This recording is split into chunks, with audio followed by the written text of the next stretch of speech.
குழு இயக்கங்கள்ல இருந்த அந்த தலைமைகளுக்கு கீழே இயங்குற அந்த உறுப்பினர்கள் தான் இந்த பிரேரணையை எதிர்த்தவர்கள். ஒரு தமிழனாக இருந்து தமிழனுக்கு நடந்த அநீதியை எதிர்த்த இப்படியான ஒரு உறுப்பினர்களை எங்களுடைய மக்கள் இனிவரும் காலங்களில் சரியான பாடம் போட்டப்பட வேண்டும்.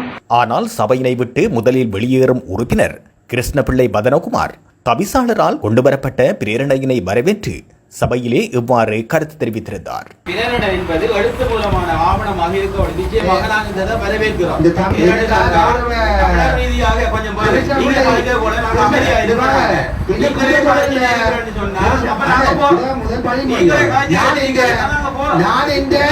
நீங்க உள்வாங்கணும்.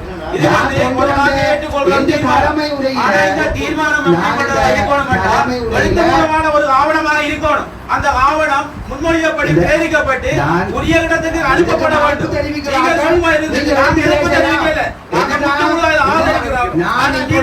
ஒவ்வொரு தோல்வியில முடிவடைகிறத நாங்கள் சொல்றோம். எழுத்து மூலமாக சமர்ப்பீங்க. நாங்க எல்லாரும் ஆதரவு தெரிவிக்கிறோம். தமிழ் மக்கள் சார்ந்த பிரச்சனை இது. இதுக்கு நாங்க எதிரானவர்கள் இல்லை. நீங்கள் எழுந்தமாக முழு பூசணிக்காயை சோற்றுக்குள் புதைக்கும் கதையாக நடந்த சம்பவங்களை திரிவுபடுத்தி தனது அரசியல் சுயலாபத்திற்காக சபையினையும் மக்களையும் தவறாக வழிநடத்துவதற்கு முற்படுகின்றார் தவிசாளர் வினோராஜ். உறுப்பினர் யோகராஜா சந்திரகுமாரை பேசவிடாது தடுத்ததோடு அடியாட்களை கொண்டு வெளியேற்ற முற்பட்டது மட்டுமல்லாது கன்னத்தினை பொத்தி அறைவேன் என அடிக்கச் சென்றதன் காரணமாகவே கிருஷ்ணபிள்ளை பதனகுமார் சபையினை விட்டு வெளியேறியிருந்தார். சபையினை விட்டு வெளியேறாவிட்டால் கைகலப்பு ஏற்பட வாய்ப்புள்ளது என்பதை உணர்த்தி கிருஷ்ணபிள்ளை பதனகுமாரும் ஏனைய உறுப்பினர்களும் சபையை விட்டு வெளியேறியிருந்தனர். தவிசாளரால் கொண்டுவரப்பட்ட செம்மணி புதைகுழி தொடர்பான பிரேரணை வாய்மொழி மூலமாக மட்டும் இருக்கக்கூடாது, அதை எழுத்திலே பிரேரணையாக கொண்டு வாருங்கள், நாம் அனைவரும் ஆதரவு வழங்குகின்றோம் என கேட்டுக்கொண்ட கிருஷ்ணபிள்ளை பதனகுமார் செம்மணி புதைகுழி பிரேரணைக்கு எதிர்ப்பு தெரிவித்து வெளியேறினார் என தவிசாளர் செய்தியினை வெளியிட்டிருப்பது உயரிய சபையினையும் தவிசாளருக்குரிய மரியாதையினையும் சீர்குலைக்கும் மிக கேவலமான செயலாகும். மக்களே, உங்களை ஏமாற்றி அரசியல் பிழைப்பு நடாத்தும் இவர்களை போன்றவர்களை இனம் கண்டு தகுந்த பாடம் புகட்டுங்கள். தொடங்கிய நேரத்திலிருந்து கௌரவ தவிசாளர் அவர்கள் கௌரவ உறுப்பினர்களுக்கு எந்த விதமான ஒரு மரியாதையும் அவர் தரவில்லை.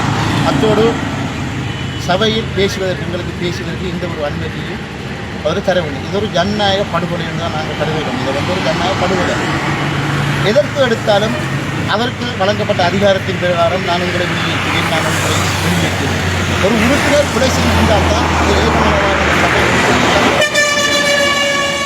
எதற்கு எடுத்தாலும் ஒரு 3 அடியாட்களை கொண்டு வார்கள், வெளியில் ஊழியர்களை கொண்டு வார்கள், அவரை வெளியேற்றி இவரை வெளியேற்றி காரணத்தால் நான் இந்த சபையில் நாங்களும் கௌரவ உறுப்பினர் என்பதை அவர் உணரும். கௌரவம் ஆற்றப்பிரியவங்கள் கௌரவமாக சொற்பிரியவங்கள் கௌரவமாக இருக்க வேண்டும். ஆனால் இவருக்கு அந்த மாற்றப்பிரியவங்கள் சரிவர செய்கிறார். இன்று மண்மனை கல்லூரியை பற்றி பிரதேச சபையினுடைய 2வது அமர்வு. இதன்போது தலைவர் தன்னுடைய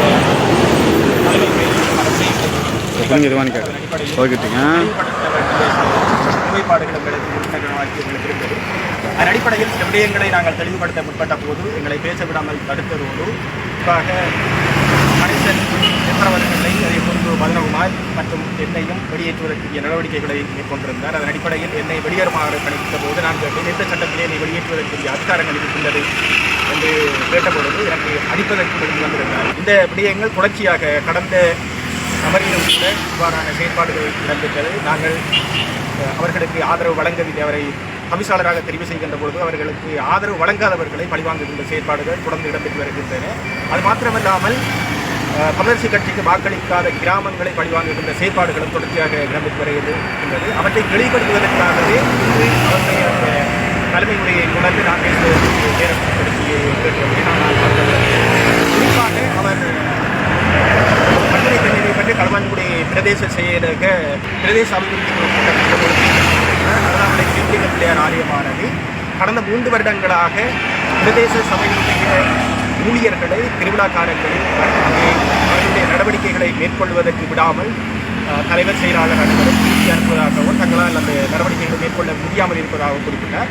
நான் கடவுளை சித்திர பிள்ளையார் ஆலயத்திலே 3 வருடங்களாக பரிவார சபையினுடைய உறுப்பினராக இருக்கின்றேன். அதன் அடிப்படையில் அவரை தெளிவுபடுத்துவதற்காகத்தான் நான் என்னுடைய நேரத்தை ஒதுக்கும்படி கொண்டிருந்தேன். ஆனால் கடவுளை செய்தியாவாரம் செயல்பாடு நடைபெறுகிறது.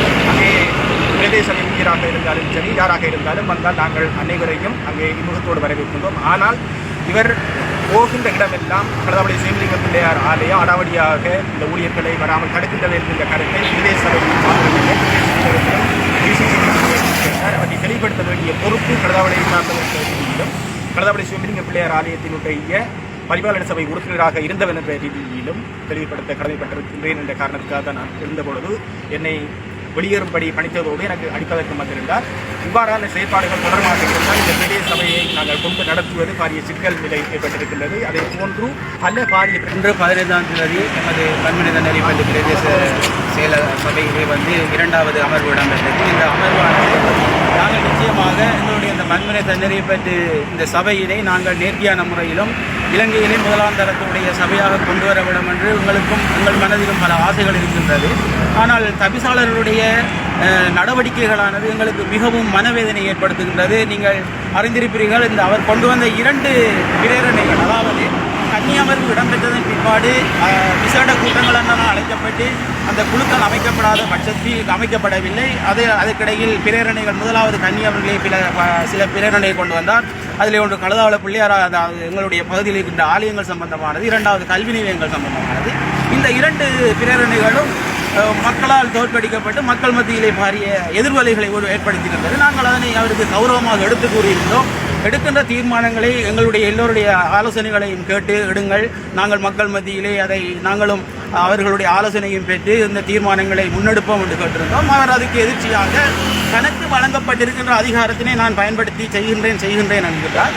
அதே நேரம் காலையிலே அமர்வினை தன்னுடைய தலைமையுடைய முடிந்த பிற்பாடு அமைதிமொழிக்குள்ளாகியிருந்தார். தன்னுடைய அதாவது எங்களுடைய சகல கௌரவ உறுப்பினர்களுடைய கையடக்க தொலைபேசிகளை ஒப்படைக்குமாறு கேட்டிருந்தோம். எங்களுடைய கௌரவ உறுப்பினர் கணேசநாதன் அவர்கள் உரையாற்றி தவிசாளர் அவர்களிடம் கேள்வி கேட்டிருந்த பொழுது அவர் தனது போனை எடுத்து அவர்களுடன் உரையாடி கொண்டிருந்ததை நான் வன்மையாக கண்டித்தேன்.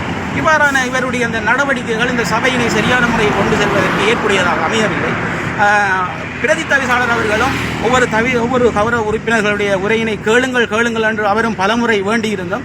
அவருடைய கதையினையும் உதாசீனம் செய்துவிட்டு தான் நினைப்பதைத்தான் நான் செய்வேன், எனக்கு இருக்கிற அதிகாரங்கள், எனக்கு வழங்கப்பட்டிருக்கின்ற அதிகாரங்களை முழுமையாக நிறைவேற்றுவேன், பிரதேச ஊழியர்களை 3 பேரை மேலுக்கு எடுங்கள், இவர்களை முட்டுக்கட்டியாக தூக்கி போகுங்கள் என்று சொல்லி ஒரு விதண்டாவாதமான கருத்துக்களை தெரிவிப்பது இது மீண்டும் இது எங்களுக்கு கௌரவ உறுப்பினர்களாக எங்களுக்கு இது ஏற்றுக்கொள்ள முடியாத ஒரு இதாக இருக்கின்றது. நாங்கள் நிச்சயமாக இது தொடர்பாக நாங்கள் நாளை மறுதினம் கௌரவ ஆளுநர் அவர்களை சந்தித்து இந்த எங்களுடைய நடவடிக்கைகள் சம்பந்தமாகவும் இந்த சபையினுடைய விடயங்கள் சம்பந்தமாகவும் கலந்துரையாடிய பிற்பாடு நான் நினைக்கின்றேன் இந்த சபையானது நிச்சயமாக இந்த குழுவுடனிடம் இந்த தவிசாளர் மூலமாக இடம்பெறுவதற்கான வாய்ப்புகள் மிக குறைவாக இருக்கிறது. நான் நினைக்கிறேன் இன்னும் 2-3 மாதங்களில் இது நிச்சயமாக ஆளுநருடைய கைக்கு இது சென்றுவிடும் என்று